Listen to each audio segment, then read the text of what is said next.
From Earth, Kepler 22b does not look like a world. It does not glow. It does not reflect light into a telescope lens. It announces itself only as a statistical anomaly, a recurring, fractional dimming in the brightness of a distant star. No image confirms its contours. No spectrum reveals a landscape. What we know is not observed directly, but reconstructed from absence. This is how distant planets exist to us, as shadows. Kepler 22b orbits a star roughly 600 light-years away.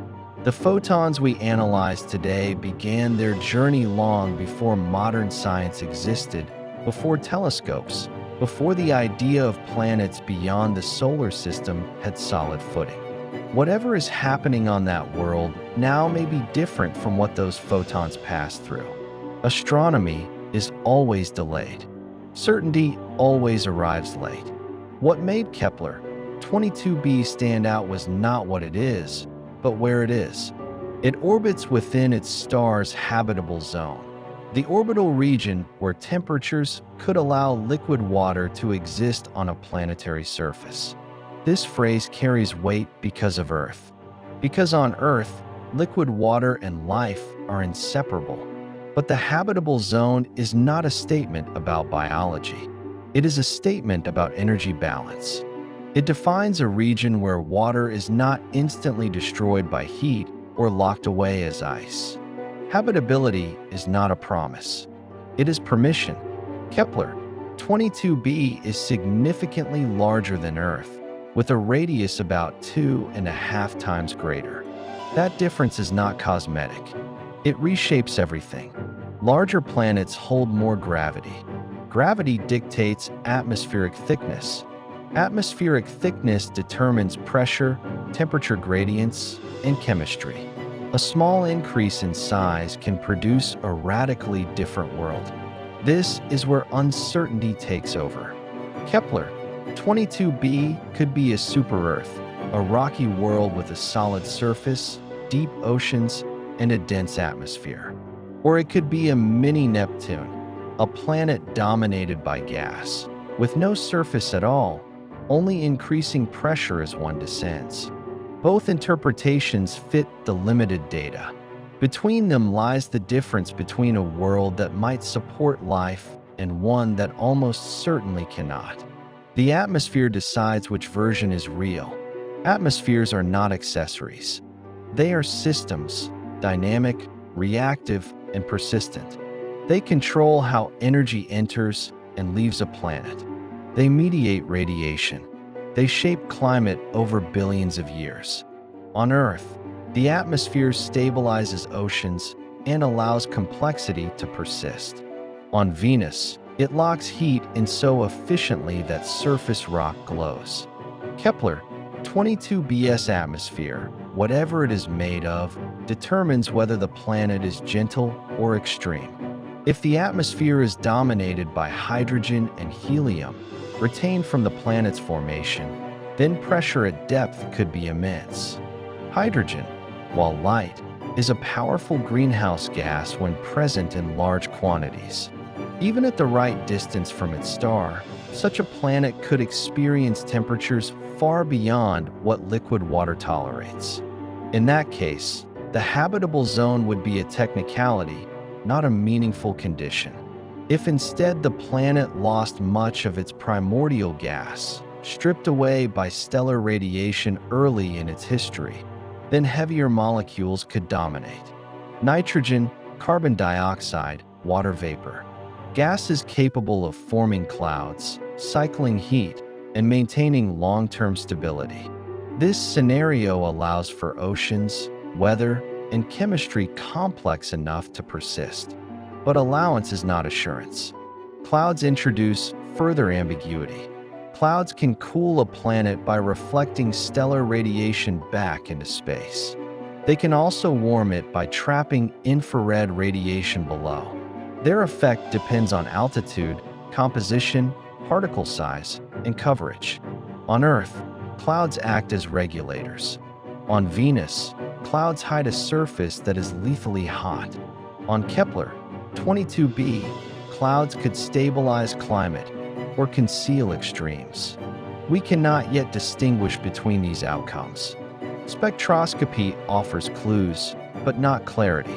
When Kepler 22b transits its star, some starlight filters through its atmosphere. Molecules absorb specific wavelengths, leaving spectral fingerprints. But at 600 light-years, signals are weak.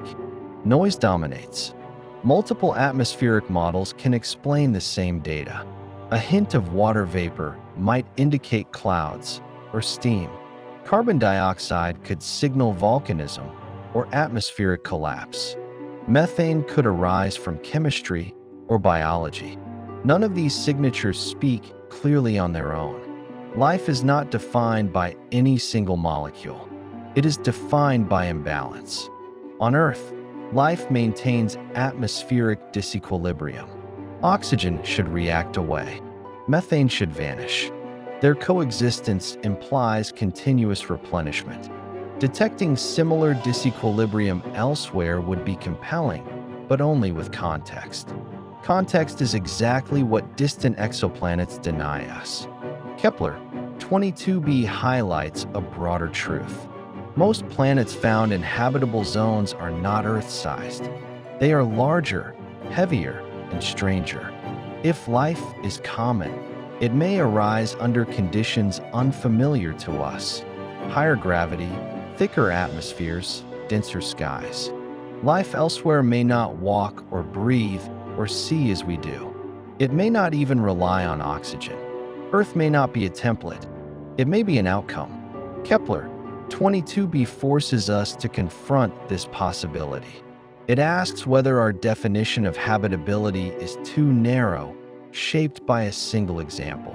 It suggests that life may be more flexible than our imagination allows, adapting to worlds that feel extreme only by human standards.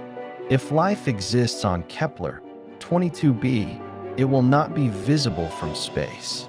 It will not broadcast its presence. It will not shape continents. It will be chemical, incremental, persistent. It will alter the atmosphere slowly, over geological timescales, leaving faint signatures that may or may not survive interpretation. Life does not announce itself. It accumulates quietly. From the planet's perspective, none of this matters. Kepler 22b does not orbit its star to host life. It orbits because gravity dictates that it must. Its atmosphere circulates. Its clouds form and dissipate. Its chemistry evolves according to temperature, pressure, and time. If life emerges, it does so as a consequence, not a goal. From 600 light-years away, we study its atmosphere because that is all we can reach. Atmospheres are the only parts of distant worlds that interact with us directly. They filter light. They carry memory. They record volcanic pasts, stellar activity, and possibly biological influence. They are the thin interfaces between planets and the void. Kepler 22b's atmosphere is a story written in gas and distance. It is not important because it might host life. It is important because it reveals how little certainty we can extract from observation. Between us and that distant star lies a world we cannot see, wrapped in gases we barely understand, existing in a state that resists classification. That resistance is not failure. It is honesty. If life exists there, it does not know us. If it does not, the planet remains unchanged by our curiosity. Either way, Kepler 22b continues its orbit, cycle after cycle, its atmosphere shaping a reality that unfolds entirely without human witness. And that may be the lesson. The universe does not organize itself for explanation. It allows worlds to exist without clarity. Kepler 22b's atmosphere is not evidence. It is not reassurance. It is not denial. It is a question suspended in starlight. A question that may remain unanswered not because it is unimportant, but because distance itself enforces humility. And for now, that distance holds.